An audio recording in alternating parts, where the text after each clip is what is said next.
Good afternoon, everyone. That's quite a statement, disrupting the music industry.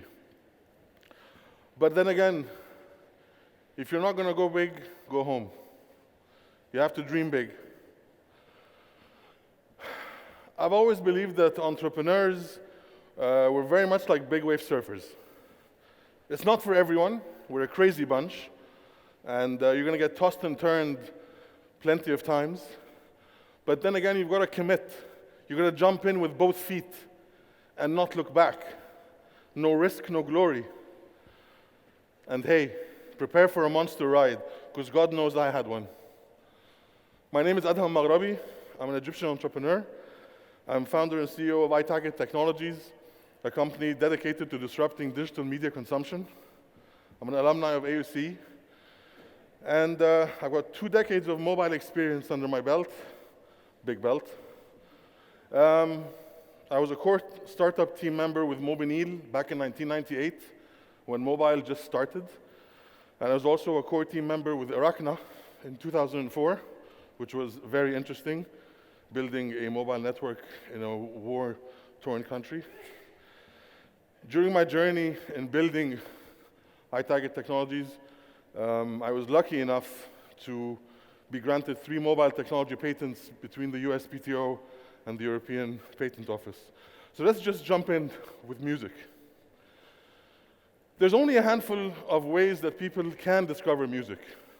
It's through radio or TV, word of mouth, charts and playlists, randomly hearing a song in a bar or a discotheque, underground music. But also, once you do discover a piece of music, what does the user want to do with it? Basically, he wants access and control. He wants to either play it instantly, maybe he wants to download it, add it to a playlist, watch the video, share it with friends. Let me ask you this. I want a show of hands. How many of you have at least 2 of these mobile applications on your mobile phones? 3? I had 4. At one point in time, I had 6. This is by far not a full listing. There are other applications, but these are the big companies. You probably use YouTube for search and SoundCloud for search. They're the largest music depositories in the world. Apple, Spotify, and Pandora are your streaming services. Shazam and SoundHound you use for audio ID, and so on and so forth. I find it very frustrating that I have to carry around all these different applications in order to get my complete music experience. Why hasn't anyone put them all together? Then again, let's look at the business side of music.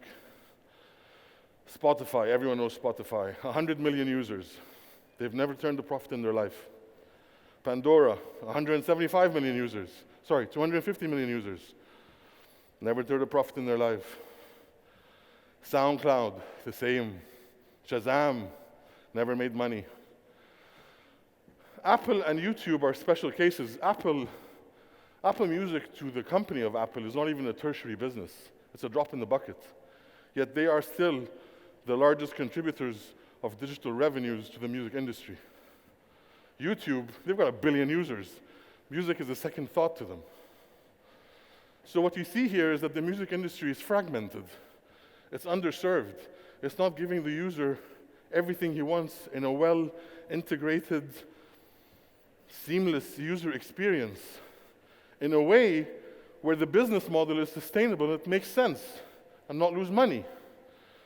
Well, here's the solution. Whenever I'm down, I call on you, my friend, a helping hand you lend in my time of need. Tether, Music Discovery Central.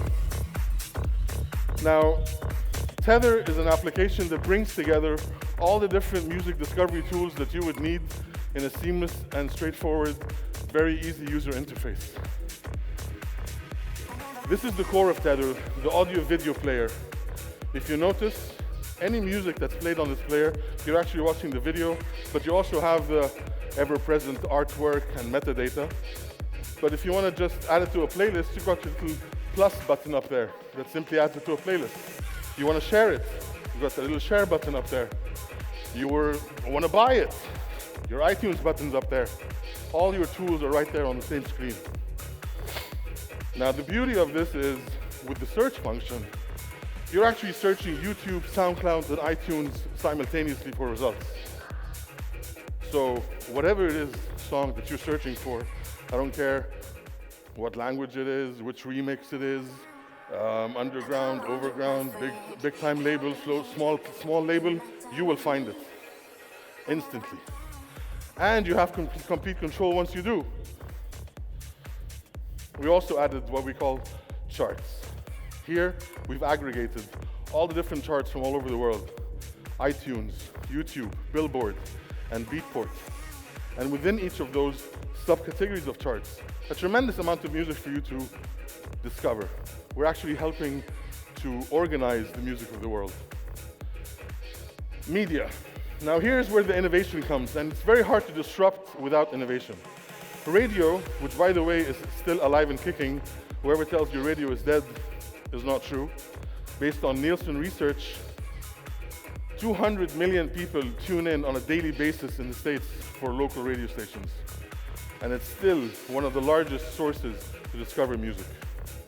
But radio has always been a static source of broadcast. It's passive. You hear the music on the radio, you like it, good for you, go find it somewhere else. What we've done is, we've taken radio to the next level, where we've turned it from a passive point of broadcast to an interactive, real-time way to capture music. So in these pre-selected radio stations on Tether, you open it up, it will tell you what is actually playing right now on that particular radio station, but it'll give you the option to go back in the playlist for 24 hours, browse that playlist, and select, stream, add to a playlist. Again, complete control. What's music discovery without audio ID? Shazam and SoundHound. So we had to bring it in there. And that's what Song ID is. And this is the scenario and experience of getting it done. We've also added Live Archive. It's an opportunity for up-and-coming DJs and underground bands to showcase their music. And your music wall, where you can create your music lists and playlists. But most importantly, there's a subfolder called My Library. And what My Library is basically, it scans your phone and gathers all your pre-existing music to make it part of an integrated music experience. So what is disruption? Disruption is to facilitate convenience in context. That's it. But it's easier said than done, especially when you're trying to do all of that while keeping the business model working. The disruption strategies that we put together to make this happen were the following: consolidating features and benefits, integrating the players within the music market and leveraging the fact that they are existing players and make them work together and add value to them, innovating media, bringing radio to the next level, enhancing the user experience, and doing all that while keeping the business model so light that you're not going to suffer the way Spotify is suffering, or Apple or Shazam is suffering, and the other ones. Through this journey, and it did not happen overnight, this was a 5-year journey, I came across and identified several key success factors that helped make this disruptive technology governed, or make it happen. Let me share with you those 5. The first one is innovating in context. And context here is very important. Sumner Redstone coined the phrase, content is king, and everyone agreed. Of course, if you have content, it's king. Someone came along and said, billing is King Kong. Everyone agreed there, because if you have the right content and you have the right billing infrastructure and process in place, hey, it's great. I decided, wait a minute, that's true, but I think that if content was king and billing is King Kong, then context is their kingdom. Because context gives relevance. Context is what wraps the reality, the moment that you're in. If you have the best content in the world and the best billing process in place, if it's not offered to the user in the right context, the transaction will never happen. And this was what drove to, okay, so what is the best context? The best context is time, real time, the power of now. How many times did we hear the power of now today between the different presentations? How many times did people say real time is important? Because real time is key. It's when you hear a song on the radio, does the emotion come through that you want to interact with the song. It's not before and it's not after. It's during. It's called impulse. And it's the most powerful sales and marketing tool out there. And that's what drove us. Version 1 of this technology was basically trying to tag live radio and capturing music via SMS. And it worked, and it was great. But it wasn't enough. And that's why your business model is your BFF. And BFF here stands for Best Friends Forever. It is the soul of the business.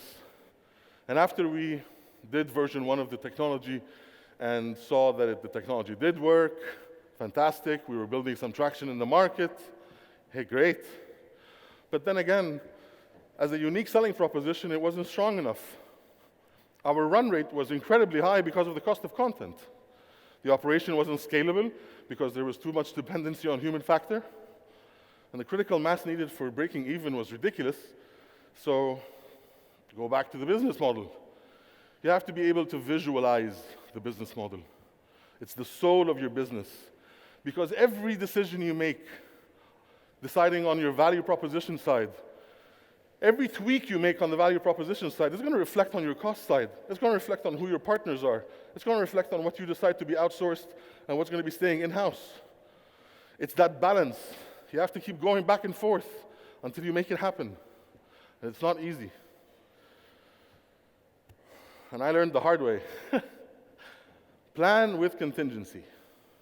When we were building our first model for the innovation with radio, making it interactive in real time, we spent 6 months dealing with a partner in the United States.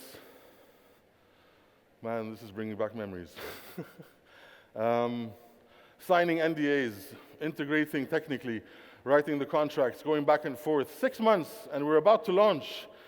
And then I woke up one morning to an email from those partners saying, excuse me, within 21 days, we are shutting down our service. That's my whole business model. I can't live without this partner. Spotify bought them for $100 million because Spotify needs to diverse their business. They need more revenue streams. So many people at that point in time would have said, okay, that's it, thank you very much. I tried, it didn't work. That's not the case with entrepreneurs who are committed. You have to figure out a way to make it happen.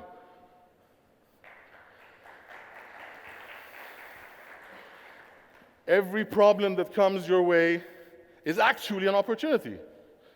Because I looked back and said, wait a minute, would I rather had that email arrive before I launched and I still have control, or after my service was live and I'm servicing people and I have to shut down? Which one is worse?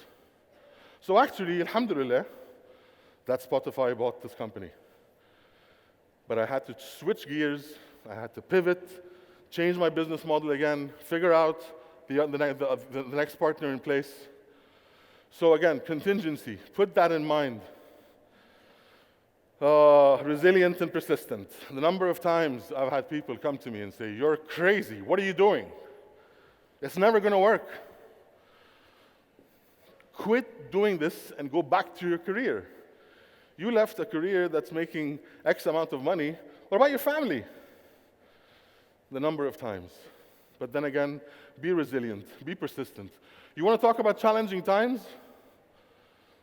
Try building a media startup in a country without electricity. Or in a country that was going through such a hard time in Egypt that at one point in time, we lost contact with our servers for a week and a half that are hosted in the States because we can't get internet connectivity. I lost resources, ran out of money. You have to do what needs to be done. It's a jack of all trades. You work operations, you work sales, you work pre-sales, you work technical, you work finance, IP, legal, investor relations is my favorite. It has to be done. There is no can't and there is no going back. You jump in with both feet, just like that surfer who jumped off that wave and committed. Once the commitment is in place, there is no turning back. Last but not least, of course, do not underestimate the power of cumulative knowledge. Over these 5 years, I've done so much research and tracked the market so far and learned about the different business models and tried things out that didn't work and tried things out that did work. And they all come together. This knowledge just keeps accumulating and it starts to open up new avenues and ways of thought. And the idea of thinking outside the box, this is truly what happens. It's the result of cumulative knowledge. And when you put it all together, the pieces start to fit. The business model starts to make sense, and you start to really realize, wait a minute, if I do it this is going to happen here, and if that happens here, that's going to, and literally it becomes a little equation. And the result is, I have such a low run rate, my investors can't believe it. My unique selling proposition is out, it's off the charts. I've gone from a niche little SMS-based radio service to a mobile application that is basically a global offering that is easily scalable with a sustainable business model. And my, my critical mass of users. I'm laughing because I remember these private jokes happening internally, discussions with my team about figuring out our break-even point. And we look back at Spotify. I don't need 100 million users to break even. I don't even need 1% of that to break even. But that's the power of the transformative business model. As a result, itagit Technologies, a company dedicated to disrupting media consumption, digital media consumption. We've targeted 3 sub-markets within digital media. Tether, dealing with music. LiveTag, dealing with live events. And TV Tag, dealing with TV consumption. itagit is our customized solutions offering to existing players in the market to help enhance their digital offerings. So these were my key success factors. And they helped me govern my way to where I am today. Last but not least, you can't do it alone. And I've said this to many entrepreneurs who think they can. Take it from me. You can be the idea person. You can be the heavy lifter. But without the smart money behind you, without the proper investors who understand you, believe in your vision, and the team that is there with you, pushing in day and night to make it happen, it's never going to happen. You can't do it alone. You need your support function. My wife, who's here with me tonight, she supported us through days and times where, I don't want to get into details, but it was difficult. But the commitment was there, and the vision had to happen. Thank you very much. I hope enjoy your tethering.